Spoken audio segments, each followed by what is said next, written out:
Hey, Fight fans, it's Michelle Joy Phelps, and I'm joined now with none other than Gervonta Tank Davis. How are you doing? I see you're repping Box Raw. I wear them a lot. Yeah, they actually sent me a pack. I'm mad that I'm just finding out they're one of the best company in boxing. So I love that sportswear, but I'm doing great. Getting ready for the fight.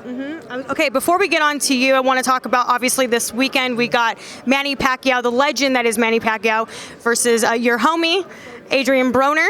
Yes. How do you see it going? I'm pulling for Adrian, of course. I believe that Adrian had, a great camp. I think this one of the most best camp he had. And, I'm just looking forward to the fight. Seeing both of them, come ready and an action-packed fight. Now, a lot of people like to write off Adrian as not being very focused in the sport of boxing. You know him very well. Would you say that's the case and that maybe he gets distracted easily? I mean, as us fighters that been boxing for so long, it's sometimes we get off track. But I believe that he's very on track for this fight. I know what I think he know what's in front of him and what what this fight will bring to his life and for his kids' life. So I believe that he's staying focused. How do you stay focused? You're young. You're at that phase of your life where you naturally want to go out and enjoy your life and make mistakes, but you're not necessarily able to do that without it being sort of blasted everywhere. Is that difficult for you? It's not difficult. It's just watching what you do. I'm not perfect. I come from the inner city of Baltimore. But just staying focused, and I'm around a lot of guys that been through stuff in their lifetime and they overcame it, and things like that. So it's not really hard for me to stay focused, because a lot of people that I've been with, they had a tough time in life, and they was always to stay focused. For them to be through, go through what they went through, and they still here, they obviously had to do something right. So I'm around them people, and I just learn from them. What's your biggest sacrifice? My biggest sacrifice.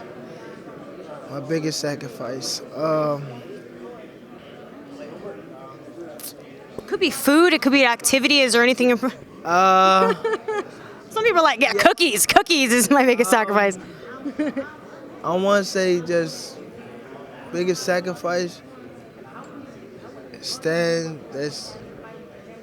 want to say just stand out the hood. My biggest sacrifice is, what I mean? Because where I come from, when you make it a certain place, certain level, that you don't need to go back to that. You know what I mean? So.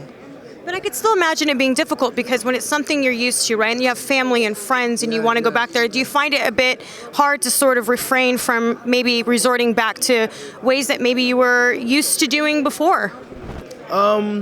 Yeah, because my friends is from the inner city, so they getting that steps where they coming from out of that. They see where I'm going, so they gotta not keep up with me, but they gotta follow my lead. So I have friends that's getting out that environment. So it's not hard for me at this point now because we graduating. So do you feel that you've inspired people around you because you've proven it? Sometimes it's hard when you've come from nothing, right?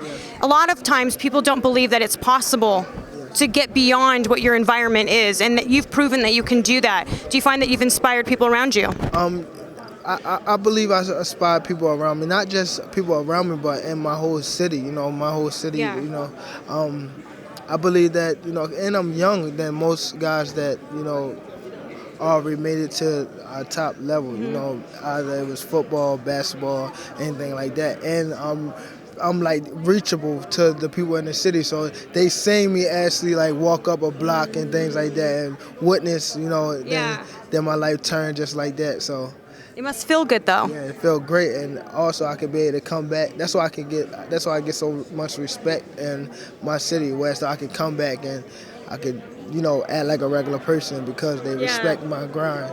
I just seen your eyes light up a bit when you were talking about that. It must be, you must feel so proud of yourself. Yeah, it actually made me work harder. You know, I have a lot to live for, and also I just had a daughter. You know, so Congratulations. Thank you. So How has that changed you, not only as a man but as a fighter? it made me settle down a lot. You know, Yeah. I'm not living for just me no more. And plus, it's a little girl now, so Yeah. it's not like having a little boy. You know, so. They soften you. Yeah, soften me. Hopefully, it don't soften me in the ring. Yeah. But you know, I'm grateful. I just saw online. What's this whole deal with Soulja Boy? Soulja Boy? Yeah. I don't know. I guess he trying to say like he had a great comeback. I think it's more so they judging him before they actually understand him. You know what I mean? So I think that he's a cool cat. You know what I mean? He feel like he did what he did. Also, he been in the game for so long. He like a young OG right now. But a lot of people don't feel him because they don't. You know what I mean? He been through it and they're not rocking with him like that. But I don't know. So I want to ask you, I mean, obviously it's the big elephant in the room. What is the status with you and Floyd, and has things gotten better? Floyd just called me. I just missed his call because I was in the bathroom. But, he just called me. Man, Floyd been talking this week, so he coming to the fight, and I'll be there, so we might see each other and things like that. But me and Floyd, we cool. You're good. Yeah, we got a good relationship. That's good, because I couldn't imagine it being any more awkward or difficult being in that situation. Yeah, we good. We good. Let's talk about Abner Mares really quickly. I know you got to go. Abner Mares' fight's coming up February the 8th. Tell me a little bit about that and your guys' little online exchange. Abner, I believe that he's a future Hall of Famer. Somebody that a great fighter that I think is a great fighter. A 3-time world champion that I'm looking forward to fighting. I believe that he gonna come ready. I will come ready, and hopefully February 9th we have an action-packed fight. All right. Well, thank you so much for your time. I know you got to do the Showtime live right now, so thank you again, and I look forward to seeing you fight February the 8th. Bye, fight fans. Hey, fight fans, it's Michelle Joy Phelps. If you haven't already subscribed to our YouTube channel, make sure you do so by clicking this icon right here, or else.